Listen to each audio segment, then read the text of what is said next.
Marvel is bigger than Jesus nowadays, and from early on they adopted gaming as one of the platforms for their content. Being at it since 1982, there have been plenty of chances for some good, some bad, and some unplayable Marvel games. Before we begin, please don't forget to like and subscribe to ZoominGames. In no particular order, we present to you 10 Marvel games that you should know. I'll blow this town to smithereens! Time bombs! Try to get up there in time, Spider-Man! The original daddy of Marvel games right away features its greatest hero. Suck it, Wolverine. Spider-Man came out for the iconic Atari 2600 in 1982 and was the very first game based on Marvel Comics, and it shows. The gameplay consists of Spider-Man being Spider-Man, slinging web and taking names. The aim of the game is to scale a building while avoiding crooks that appear in the windows and defuse bombs planted on the roof by the dastardly Green Goblin. Despite the relatively limited technology, you get the essence of Spider-Man even when he's just 25 pixels big. And he seems to shoot web from his cheek with the sound of a launching rocket. Even though the gameplay is limited by modern standards, this game is a worthy start of the Marvel games legacy. Let's see what gem is next on the list. Howard the Duck? One of the weirdest Marvel heroes there is. A cynical duck from outer space with no clear superpowers. He can't even fly, and he's a duck, quack dammit. Look at him, using a crappy plane. The only power he really has is the uncanny ability to know the right cynical thing to say at any moment. And his personal martial art is called Quack Fu. The game came out in 1986, the same year as the movie of the same name, and the nuclear disaster of another name. Let's say the game was not received well. There's only 4 levels in the game, which are all pretty basic. The game looks nice though, and the way Howard waggles his tushy is pretty cute. Not to mention dubstep starts to play when Howard enters the water. The aim of the game is to find your backpack, stop that dark overlord, and switch off the volcano. The Uncanny X-Men always sounded to us like the support group for Liza Minnelli's former husbands. But it's also the title of the first X-Men game ever. Coming out in 1989, The Uncanny X-Men had all the ingredients to be a smash hit. It had the X-Men, co-op or AI multiplayer, and it was released on the mythical NES. What could go wrong? It was published by LJN, a legendary publisher. Legendary for pooping out stinker after stinker based on popular franchises, like Jaws, The Terminator, and The Karate Kid. Even flippin' Bill and Ted got their LJN dud. Not excellent, dude. The final level of the game, where you show down with the magnificent Magneto, is hidden behind a secret code. A secret code that you find on the game's box. However, it's not printed correctly on the game's box, as the original idea of the developer was that players combine the info on the box with clues from the game to find the complete code. As for the clues in the game, yeah, they're not there. Oh, LJN, you're so crazy. Despite this rocky start, X-Men grew out to be the behemoth $4 billion franchise we know today.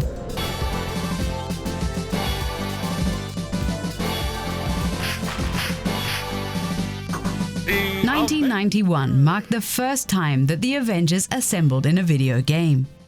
Gameplay is a side-scrolling beat-em-up. Compared to the 1989 X-Men game, this looks way more attractive, with atmospheric backgrounds and more expressive animations. Story elements are designed in comic book styling, and as you hit your enemies, brightly colored kabooms and kablams appear on the screen. Red Skull even actually speaks some lines. You cannot beat me. It's pretty flashy in 1991. So it looks the part, but it depends on the platform how great the gameplay is. The arcade version had the possibility to play with 4 players simultaneously, which lacked on the home console versions. And a brawler like this especially relies on smoothness, and this game has none of it on the less powerful NES. Let's say these were the shaky beginnings of an almost mythical franchise.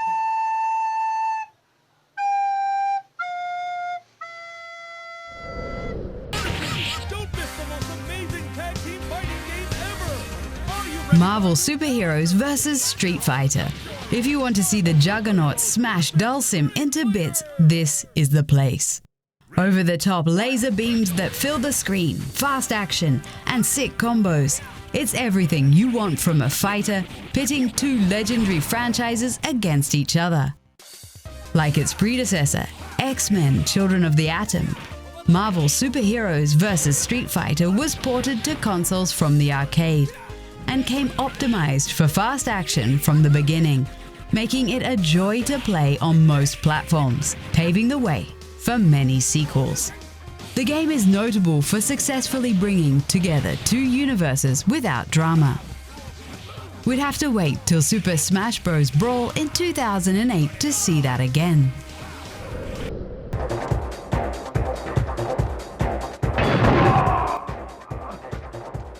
Cue the techno music. It's Blade, aka the Ronin, aka Switchblade, aka Frankie Blade, aka the Daywalker. The player's objective is to fight his way through several vampire houses while defeating familiars, zombies, hellhounds, and vampires alike in dull graphics of the year 2000. Where the movie version of Blade was a dynamic karate-kicking whirlwind, the game version is incredibly tight in the hips, to such an extent we wonder how he puts on his pants in the morning. The game captured none of the over-the-top cool violence and atmosphere of the movies, which is a pity because the year 2000 did have some cool to offer. Blade collects energy drinks that look like bottles of pee, for crying out loud. Though the Daywalker doesn't drink blood, this game really sucks.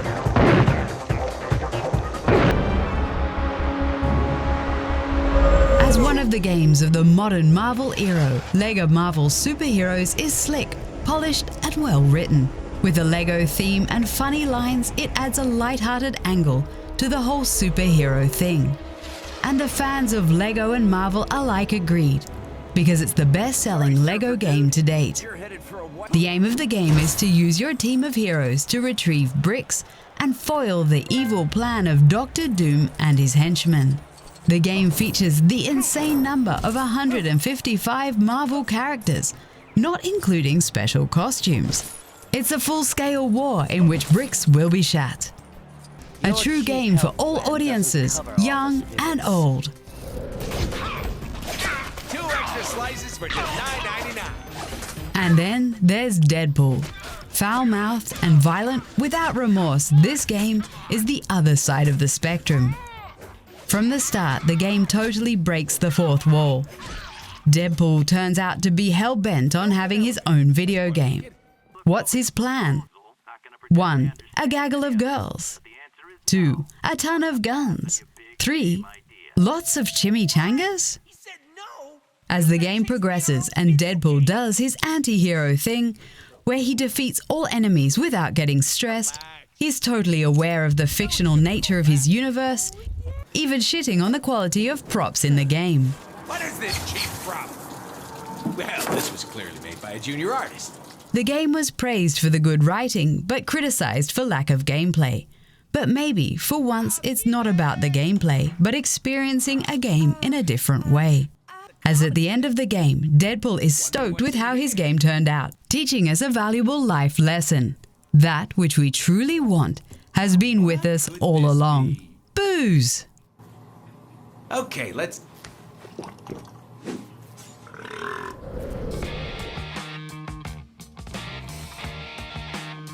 Guardians of the Galaxy, the Telltale series, is not a standard superhero action game. It's one of the graphic adventures Telltale is famous for. Gameplay consists of getting through dialogues tactically by taking the right decisions and surviving action scenes by getting through quick-time events successfully. The plot revolves around the Purple Terror, Thanos, stealing an item called the Eternity Forge. Over 5 episodes, the Guardians try to retrieve it and defeat Thanos. Though Telltale Games has sadly gone under, they can be proud of this game.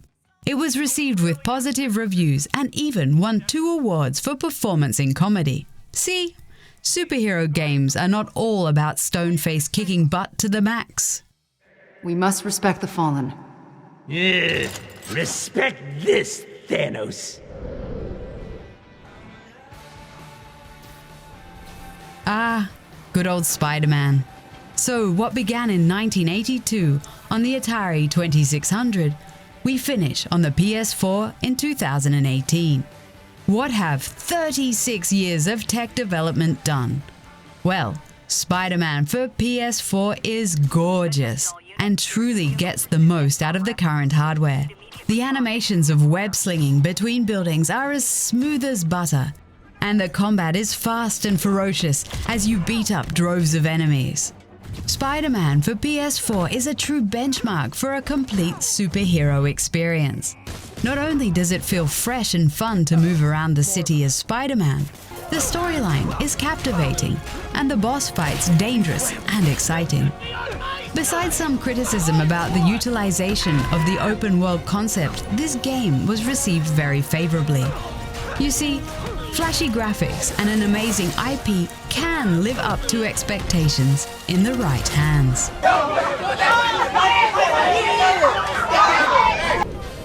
That's it for our 10 Marvel games you should know. What games did we miss? And which Marvel hero desperately deserves his or her own game? Don't forget to like and subscribe and let us know in the comments. Are you ready for a new challenger? Now, come join Marvel Superheroes vs. Street Fighter!